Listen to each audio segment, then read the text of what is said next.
Hello po. Ayan na si Ashin.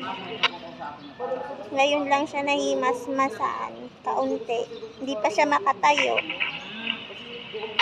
Yan po yung kanyang gamot.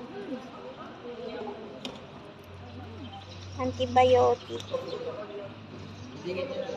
Nakapon na po siya. Maya-maya pa siya magiging okay.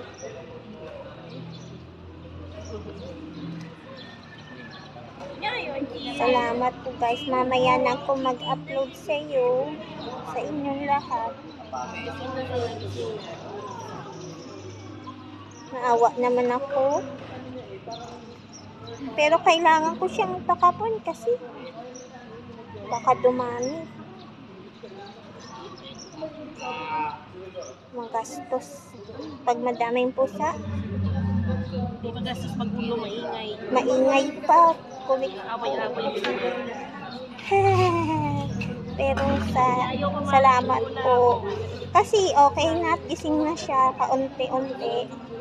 Maraming salamat.